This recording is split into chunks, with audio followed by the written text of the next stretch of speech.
I'm Susan. Welcome to Tea and Games. The tea today is Salty Caramel Pumpkin Black from Tea Runners. We drink this a lot in the fall, and you're thinking, salty? It's not really salty. It just kind of reminds you of salted caramel with pumpkin. It's good. It doesn't have that whole pumpkin spice thing going, but I tried it out one time and Robert and I were just wow. So we drink this a lot in the fall. And you'll be seeing this in more videos, I think. But we're doing a top 50. I'm doing a top 50, I should say. My primary board game playing partner is my husband, Robert. He does not want to appear on videos, but we are casual weekend board gamers for those of you who are new to the channel. And speaking of new, hi to new subscribers. I'm glad you're here. We are a very small channel, very casual. I am not a professional content creator, nor do I aspire to be a professional content creator. I just want to play games, hang out, and talk about them. And we are getting down to the nitty-gritty of a top 50 list.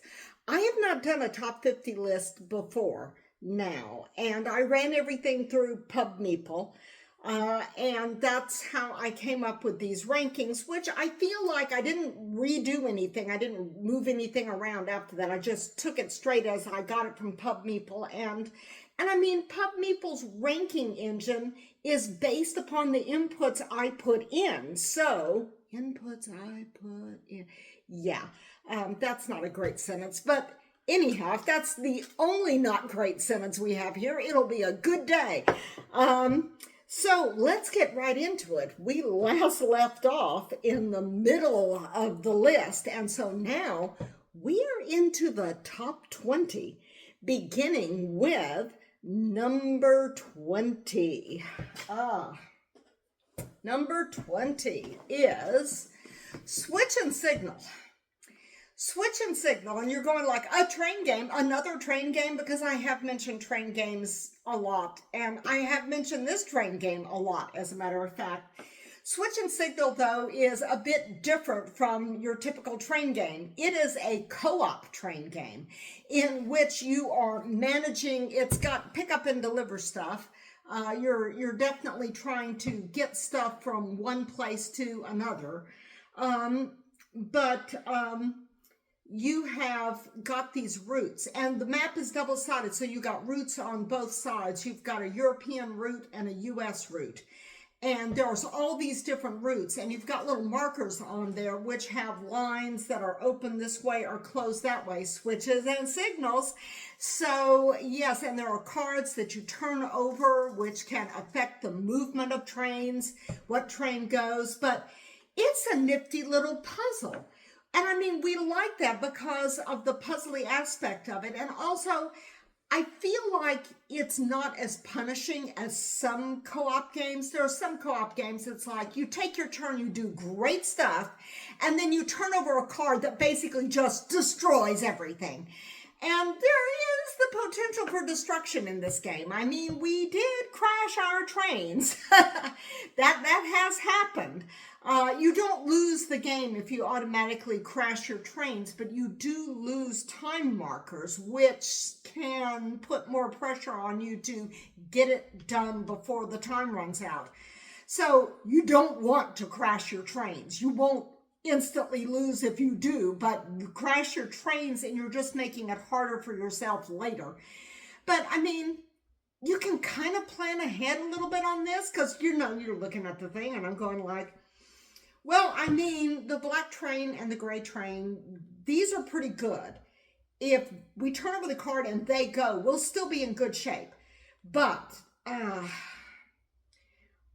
one of us on this turn has got to move the brown train, because, I mean, the brown train may not go on the next thing, but if the brown train goes, we're going to be in big trouble. But I really wanted to get over here to that route. And I'm going like, and I've got the cards to do it. Well, I mean, so there are things to puzzle out. And if you put your head together, you can kind of figure it out. And it's just, I don't know, it's just very, very satisfying. And we enjoy this a lot. We really do. I guess what surprises me about it is ahead of the Ticket to Ride games that are on this list. It is ahead of Village Rails, which was on the list in an earlier thing, and which we play actually I think more often than this one. But I mean, this is such a nifty game. Nifty, that's a good word. But yeah, this is what the roots look like. And it's a co-op game. It will play up to 4 people. So yeah, lots of people that can crash trains. I think this might be a little bit tougher with more people. We can just about manage it okay with 2, but I think the more people you have, the more marvelous chaos there's going to be on the board and trains crashing everywhere. So yeah, it's going to be a little bit more problematic when you just have a lot more stuff going on, but still, this is such a fun game. This is just so very good. I don't know where you can get it in the US. I ordered it from an online store in England. So it is published by Cosmos.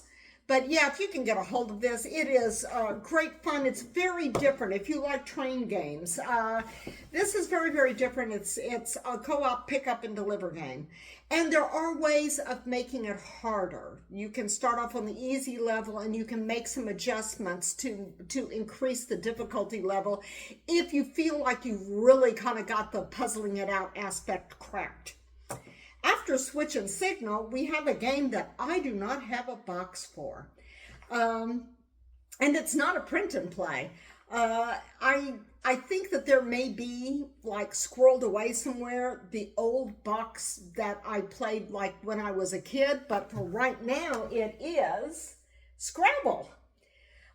This is our primary Scrabble game. It is a wall Scrabble game. It's got a magnetic board with metal board magnetic ties, and you can keep your score on the side, and these hangers down there are what have your letters on the opposite side. And so every morning we get up. Of course, after we finish a game, we sometimes let it sit a while before we start another game. Every morning we get up, and we whoever goes first plays their word, and then the next one of us plays their word. And so yeah, we have a lot of fun with this. This is one of our most frequently played games because we have a game of Scrabble going pretty much all the time, except for, like I said, there's sometimes some fallow times when we finish up a game and things are just kind of busy and we just haven't, like, stripped all the letters off and cleaned up the board and started a new game. But playing one move a day as we do, then we can get in. Well, I think since I started keeping a log of it, we're getting in a dozen games. But as I say, we're not starting immediately after we finish one. I think we could probably get 13 games a year in. But how fast it goes also depends upon whether you're playing a whole lot of big words or a whole lot of little words. There are some games we've had where it's like the words, the letter combinations we're getting, it's like, okay, I'm making a 3 or 4 letter word again. And then, and of course you're just drawing fewer out of the tile bag because you're playing fewer letters each time. But I mean, if we're both just getting these fantastic combinations and doing a lot of really big words, it goes pretty fast. That bag gets emptied real quick. But we do enjoy Scrabble. We like word games. But I don't know, we don't have a whole lot of word games because it seems like Scrabble perfectly scratches that itch. We do play Quiddler though, and like that. It's a lot more portable than the Scrabble board on the wall. Okay, so that was our number 20 was Switch and Signal. Number 19 is Scrabble. Number 18 is a solo game, which is sort of surprising because I don't play solo games very often. But this is one of my favorite Button Shy games. It is The Ugly Griffin Inn. Button Shy games are 18 card wallet games. And I've also got the expansion collection.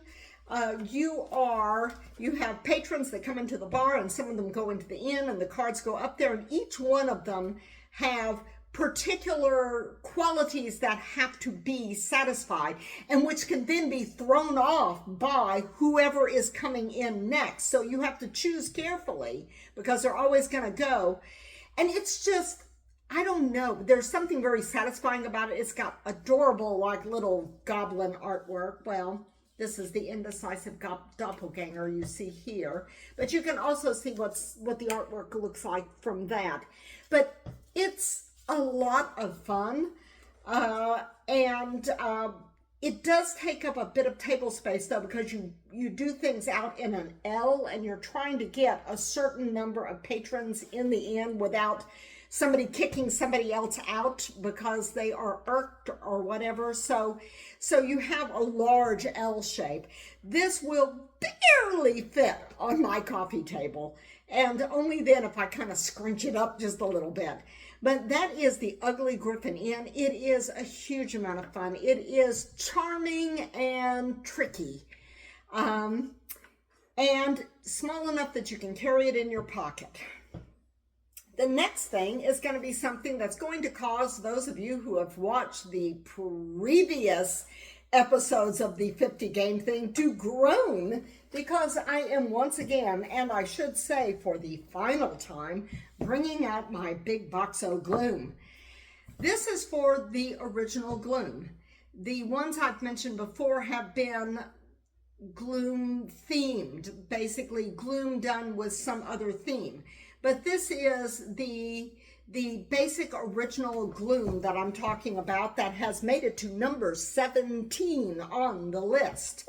And it looks like this in the box, if you don't have all the stuff. And there are a number of expansions for the base game of Gloom. You have Happy Homes and Unwelcome Guest and Unfortunate Expeditions and Unquiet Dead. There are a lot of expansions, more expansions for base Gloom than for some of the other themes of Gloom. Gloom is kind of a dark humor storytelling game. You are playing out cards, and the whole idea, I cannot get my lid back on here. Keep a lid on all the Gloom. You are playing out cards with points on them, negative points. You are trying to heap as many negative points upon your family members as possible and kill them all off, while at the same time trying to heap positive, happy things on the other players so that they have to work back from that to get negative points to kill off their characters. The game ends when somebody kills off all their characters. So whoever ends the game definitely has an advantage because you only score the dead people. It is, as I say, dark humor where you have these characters and they're translucent cards that you layer onto each other, which is how you can move positive points and change them over to negative points, and negative points, you can pile them up. But yeah, it is, and there's like text on there, which you read aloud so that you're trying to kind of weave together a warped story of the misadventures of all of these motley characters. And you have a number of families to choose from. So it is a lot of fun. I would say, though, that this game is one that is, to some extent, group specific. There are people I don't think I would bring out Gloom to play with. You need to have people that can get into storytelling and reading flavor text. If you're just playing it for points, it's going to be kind of a dull game. The fun comes in just the weirdness of the cards. So you got to kind of lean into the storytelling and lean into that whole deathy thing. And I think that there's going to be some people that are probably not going to be okay with this, but Robert and I, for the most part, are. So yes, Gloom. This is the original Gloom that I showed you the box for there. That is the highest Gloom on the list. So in the next set of 10, the top 10, there will not be any more Gloom coming out. No more Gloom. So yes, that was number 17. Number 16, from the silly to the sublime.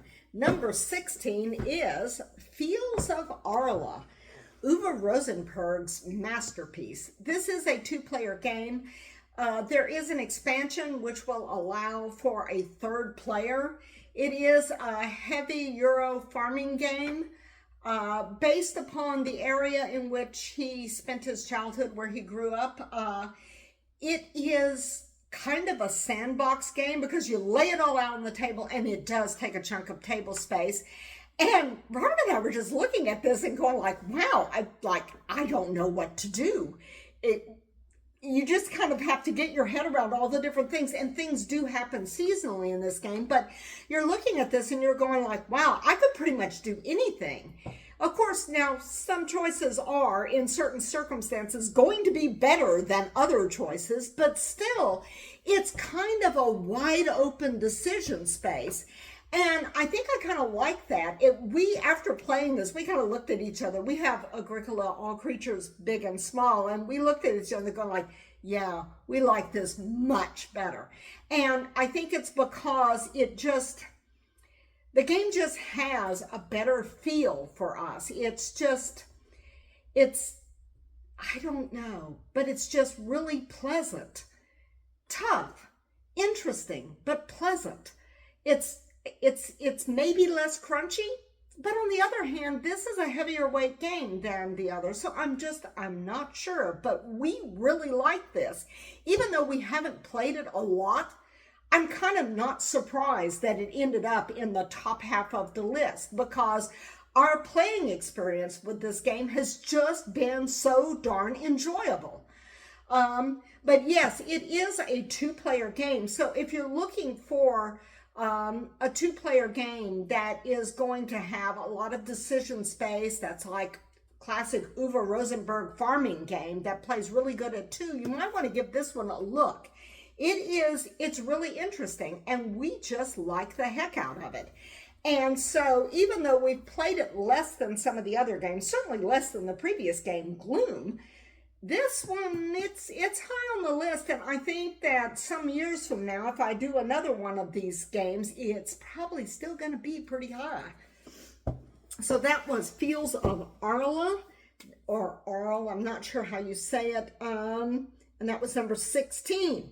Number 15 is a game that I actually have two versions of this game. It's the same game, but I only ran it through the engine once. I didn't rank them separately.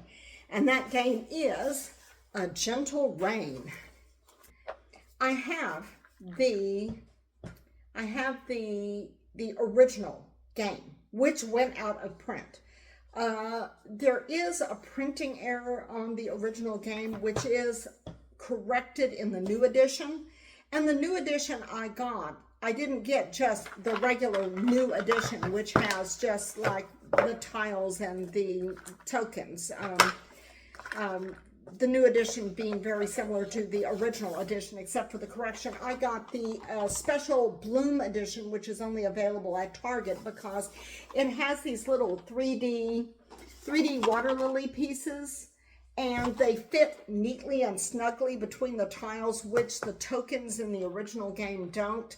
I don't know if the new game, though, if the tokens fit neatly, because I've only gotten this version. But this is a solo game. Yes, another solo game, and this high on the list. But it's really, it was designed as being a relaxation tool or meditation tool, and it's just a very, very calming game where you're just laying tiles. And tile laying is in itself kind of satisfying. You're just laying tiles and matching flowers on here. And the new version has extra things between the water lilies, like ducks and seals and things like that. But it is just a beautiful, wonderful, just kind of puzzly, meditative sort of game. So that was number 15, Fields of Arle. No, number 15, A Gentle Rain. Number 14, I'm going to call out for recency bias, because we haven't had this all that long. We haven't played it all that many times. I mean, there's a lot of these games on here that have gotten a lot more plays than this because we've had them longer. But Life of the Amazonia is really enjoyable, and it has just got a heck of a table presence. It is a nature-themed game, as you might have guessed, and you are building out your Amazon ecosystem and trading up and buying cards and animals and things like that. It's got a 3D waterfall. It is thematically, because it's the Amazon and the ecosystem, thematically similar to a favorite of ours, Canopy, the two-player Canopy, which I mentioned in the previous video because I talked about the new version of Canopy, Canopy Evergreen, in our previous video. Not the previous top 50, the previous. But if you like that Amazon theme, but you want a bigger game that plays more people, this plays 1 to 4, because the other one that I was talking about is a 2-player. So, but yes, this plays 1 to 4 people. It's got some crunchy decision space, but not too brain burnery. Once you get the hang of it, it's like it just snaps. But it does have some interesting decisions. It's got beautiful, beautiful components and quality. I upgraded some of my components for this. This was not a deluxe. This is a version of the game that has been deluxeified. I didn't get it deluxeified. And that is Life of the Amazonia. Oh, we're really getting into it now. This is number 13, getting very close to that top 10, inching our way forward. Number 13 is appropriate for the month that we're in. It's October. Horrified Universal Monsters. We do have Horrified American Monsters, but this is our favorite version of Horrified. We've looked at some of the other versions that have come out, and the problem is that we have American Monsters. We've only played it a couple of times. When we want to play Horrified, we always grab this because thematically we love those old classic Universal monsters. So we're just always going to this game, which makes us hesitant to get new versions, since the only new version we got, I mean, I think it plays fine. I think that there are things about it that are actually better than this game, but we want the Universal Monsters. So yes, Horrified Universal Monsters is number 13 on our list, and you will not find any Horrifieds higher than that. This is a co-op game. We enjoy the heck out of it. It is a lot of fun, and we have kind of like a sort of meta game going on when we play it, because we can talk smack about the monsters. Creature. Creature from the Black Lagoon, by the way. I'm wearing a Creature t-shirt. This is my favorite of the Universal Monsters. So that was number 13. Number 12. Boy, we are swinging away from the monsters with this one. Number 12 is Bunny Kingdom. This is a 2 to 4 player area control, area majority game that Robert and I really like. It's got very, very charming artwork, which takes the sting out of that whole area control, area majority thing a little bit. This is kind of interesting. You don't have that sort of, the bunnies, they don't like fight each other. You don't have combat over the wars. You don't over the territory. The bunnies they can't take somebody's territory away from them unless it is a camp, which is understood to be a temporary settlement, which may or may not remain part of your territory. And there are several camp cards in there. So, I mean, it's possible that you could lose territory, but when you put that camp there that could happen. So, I mean, it's not like push-pull and I take your thing and you take my thing. It's not like that at all. It's kind of like a kinder, gentler bunny thing. The bunnies are setting out their little fiefdoms, and you're trying to build out your fiefdom by playing cards that are putting castles on the grid there according to the grid numbers. And this is just a huge amount of fun. And I've got a lot of promo cards for this. And including an Indiana Jones promo card, like Bunny Jones, I think it's called. And a friend of mine who got that also got the Grail card, the Golden Grail card, you know, and he's like laying them both out there when we're doing the in-game scoring. We're looking at each other and we're going like, well, that's certainly appropriate. But yes, this is a charming game if you like area control, area majority. The charm mostly comes from the artwork, but it is not super combative. It is difficult.